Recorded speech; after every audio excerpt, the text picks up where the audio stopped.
guess that should be the intro. Тьмы скрыла пелена.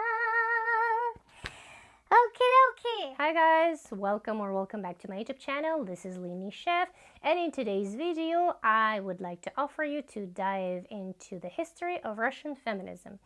As a woman who was born and raised in Russia and a feminist, yes, but not like the radical, maybe soon to be the radical, who knows. I honestly did notice the trend that when it comes to topic of feminism and discussion about feminism, the vast majority of times it focuses on Western countries and collective Western feminism, not the one in Russia. So I decided to fix the situation. I know that there is a video about Russian feminism somewhere, but I don't think the woman who actually recorded it and posted it was Russian. No offense, sorry. And let's dive in.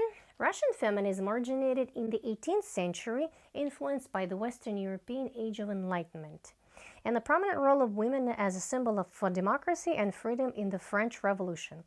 Notable Russian intellectual figures of the following 19th century, such as Alexander Pushkin and Alexander Gertsen, wrote positively about the increased power and independence of women in their society and supported the growing concern for gender equality. In aristocratic Russian society, the greater freedoms allowed to women led to the rise of the powerful, socially connected woman, including such iconic figures as Catherine the Great, or aka Catherine II, the Empress of Russian Empire, Maria Naryshkina, and Countess Maria Razumovskaya.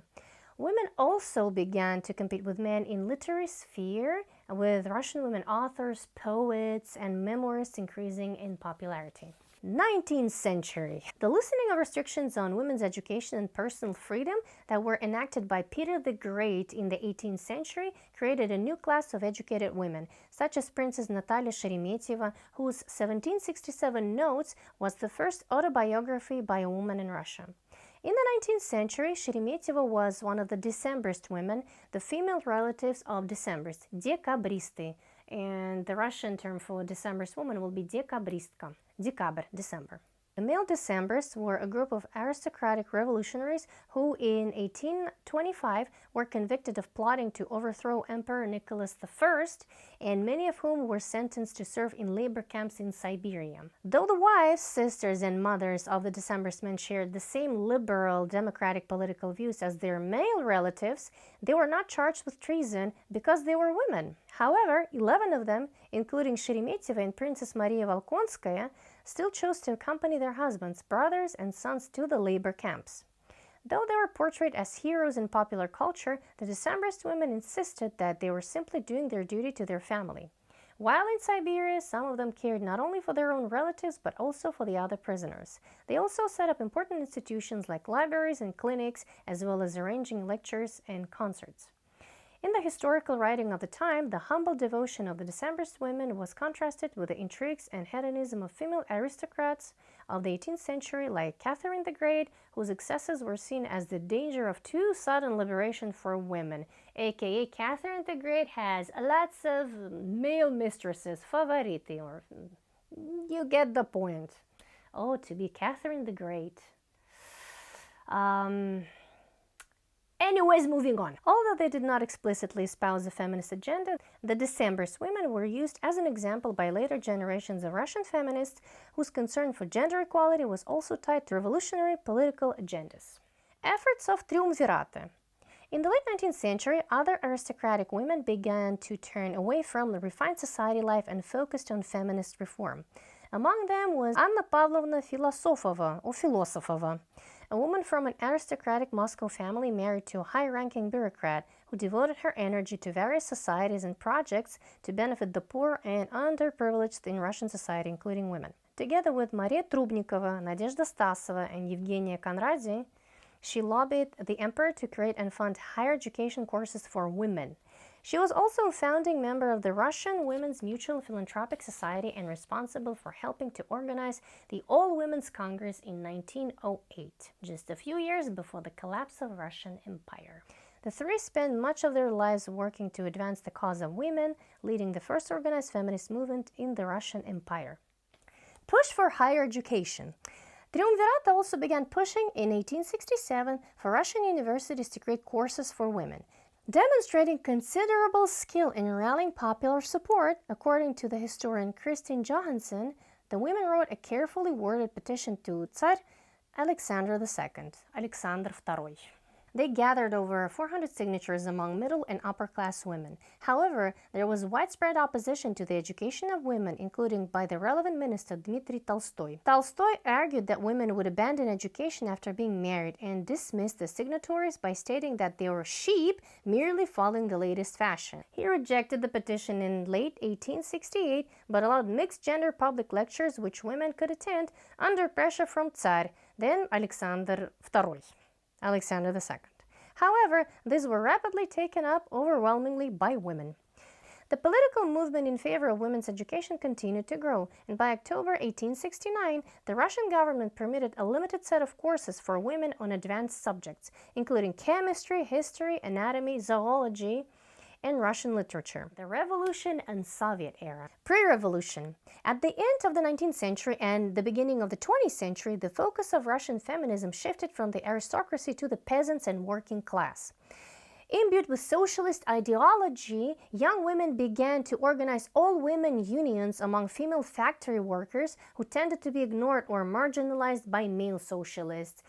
Nothing new under the patriarchy, guys. Moving on. Between 1907 and 1917, the League for Women's Equal Rights was the most important feminist organization in Russia. Like the Russian Women's Mutual Philanthropic Society, it was focused on education and social welfare, but it also pushed for equal rights for women, including suffrage, equal inheritance, and an end to passport restrictions.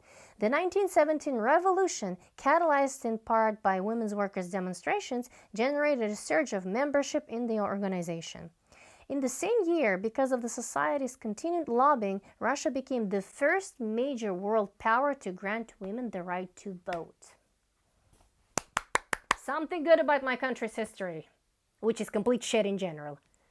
But we're moving on. Feminism in Soviet society. Vladimir Lenin, who led the Bolsheviks to power in October Revolution, recognized the importance of women's equality in the Soviet Union they established. To effect women's emancipation and make her the equal of men, he wrote in 1919, 2 years after the revolution, following the Marxist theories that underlay Soviet communism, it is necessary to be socialized and for women to participate in common productive labor. Then women will be equal of men. In practice, Russian women saw massive gains in their rights under socialism. Women's suffrage was granted. Abortion was legalized in 1920, making the Soviet Union the first country to do so. It was banned again between 1936 and 1955. Guess who was at the power? Joseph Stalin. Concentration camps and BS. Yeah, glorious times. And World War II, obviously. In 1922, marital rape was made illegal in the Soviet Union. Generous maternity leave was legally required, and a national network of child care centers was established. The country's first constitution recognized the equal rights of women. Though the prevailing Soviet ideology stressed total gender equality and many Soviet women held jobs and advanced degrees, they did not predominantly participate in core political roles and institutions. While propaganda claimed accurately that more women sat in the Supreme Soviet than in most democratic countries' legislative bodies combined, only 2 women, Yekaterina Furtsova and, in its last year of existence, Galina Semyonova, were ever members of the party's Politburo, arguably the most important component of country's government. Politburo. By the 1970s, while women's liberation was a mainstream term in American public discourse, no comparable movement existed in the Soviet Union despite gender-based income inequality and a rate of additional work in the household greater than that experienced by American women.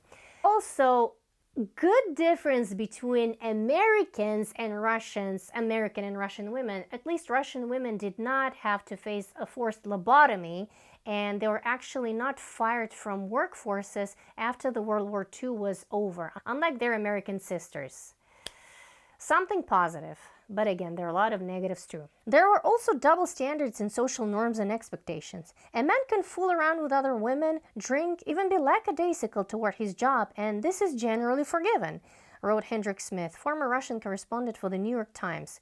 But if a woman does the same things, she is criticized for taking a lighthearted approach toward her marriage and her work. Smith wrote that many women he talked to complained that their emancipation had in fact been exploitation, since economic circumstances effectively compelled them to work while they retained their domestic responsibilities at home, and they're often tired. And that in contrast to Western women, Soviet women regularly saw their idea of liberation as working less and having more opportunity to stay at home. He recounted a popular joke. Under capitalism, women are not liberated because they have no opportunity to work. They have to stay at home, go shopping, do the cooking, keep house, and take care of the children. But under socialism, women are liberated. They have the opportunity to work all day and then go home, go shopping, do the cooking, keep house, and take care of the children. And men, they just existed. Speaking of spoiled Russian men of these days and, that generation. In addition, a Soviet feminist, Ekaterina Alexandrova, wrote in her article, Why Soviet Women Want to Get Married. Soviet women work at the most varied jobs, and many of them are well-educated, have a profession, and are financially independent of men. And yet, in this very society, among these very women, a patriarchal social order and its psychology thrive. Sexist attitudes still prevail across Soviet society. Men in the leadership often didn't take women or their ideas seriously and excluded them from many discussions. Yet, sociological studies at the time found that Soviet women tended not to see their inequality as a problem. Unfortunately, they still kind of don't. Younger generation definitely does, but generation of my moms, for instance? Glasnost in post-Soviet Russia. In the mid-1980s, Mikhail Gorbachev instituted glasnost, allowing greater freedom of speech and organization than ever before in the USSR. This openness generated a burst in women's political action, academic research, and artistic and business ventures. Additionally, women were aware that the new government would offer little assistance with their economic and social struggles. Citizens of the Soviet Union could file complaints and receive redress through the Communist Party, but the post-Soviet government had not developed systems of state recourse. Women began to form their own networks of resource sharing and emotional support, which sometimes developed into grassroots organizations. During Glasnost and after the fall of the Soviet Union, feminist circles began to emerge among intelligentsia women in major cultural centers like Moscow and St. Petersburg. In the 1990s, Russian women were hesitant to use the term feminist to describe themselves because they believed it to have negative connotations throughout Russian history, and especially after the revolution, when it was equated with the proletariat woman who only cares for her career, not her family. Russian women's activism in the 1990s was not explicitly feminist. Women attempted to improve their financial and social conditions through any practical means. From this struggle emerged female communities which empowered many women to assert themselves in their pursuit of work, equitable treatment, and political voice. Political and economic transformation in post-Soviet Russia caused deep economic decline in the 1990s and particular financial struggles for women. Although many held jobs, women were also expected to be homemakers. Soviet working women often received extensive employment benefits, such as long childcare leaves, which pushed women into the role of housewife. In the 1990s, domestic work grew increasingly demanding as acquiring goods became more time-consuming in the restructured economy. Women's benefits also made them less attractive employees, and during privatization, many companies fired women. While 90% of women were in the labor market in the 1980s, by 1991, women made up 70–80% of unemployed Russians. Those jobs available to women in the 1990s were often in low-wage sectors, and many job descriptions specified that only young, attractive women need apply. Employed women often received significantly less pay than men doing the same work. Speaking of inequality. Welcome to Russia. In 2003, 43% of local administrators in St. Petersburg were women. In 2022, feminist anti-war resistance launched itself with a manifesto opposing the Russian invasion of Ukraine and organizing a symbolic laying of flowers at Soviet war memorials on International Women's Day. To conclude, whatever the information you just read, thank you Wikipedia and all the other resources, Russian feminism is a lot more complicated than Western. Yes, Russian women overall throughout the history received equal rights on paper way earlier than our Western sisters. However, they were expected to do double shift, like the household chores, and do a day job and take care of children. Meanwhile, men just freaking existed. And in general, basically from, a mere mortal Russian woman point of view, Bashkir woman point of view, it was Soviet women who rebuilt the country from scratch during World War I and especially World War II. because a lot of men of reproductive age had died. 27 million people officially. Most of them were men. To conclude all the things that I discussed in this video, thank you Wikipedia and all the free internet resources, Russian women were granted feminism on paper way sooner than our Western sisters. However, that feminism has been twisted so many damn times. It was basically a socialist experiment. Yes, we did have equal rights. Yes, unlike our US and collective Western sisters, we were able to open and have our own bank accounts before 1960. However, Russian women were still treated with inequality, sexism, and ageism, and these things are still very prevalent in Russian society, even though, yes, things have been shifting, but very slowly. And my generation is definitely very different because I'm a 1990s child, but however, let's say I'm 35, I'm going to be 36 this year. I am not married, I don't have kids, and honestly, for the next few years, I'm trying to focus on myself and my self-healing journey, blah, blah. The vast majority of women of my age in Russia, they are married or divorced, unfortunately. There are a lot of single mothers in my country, and they have at least one child. Yes, the birth rate has been declining significantly across the entire globe, specifically in Russia. However, we still have more children compared to, let's say, Japan or South Korea. And sexism is still prevalent, and Russian men are not the greatest dating material. I'm not saying all of it, but there is a reason why, and the historical reason is because so many men in Soviet Union died during 2 world wars and revolutions and hunger. Any man would work, and women had to become very strong. They were forced to become strong. So basically, women didn't really have to fight for their rights in a classical sense like Western women, but we still have a lot of work to do. Anyways, thank you so much for watching this video. If I want to add something, maybe in the future I will make another video, and bye guys, take care.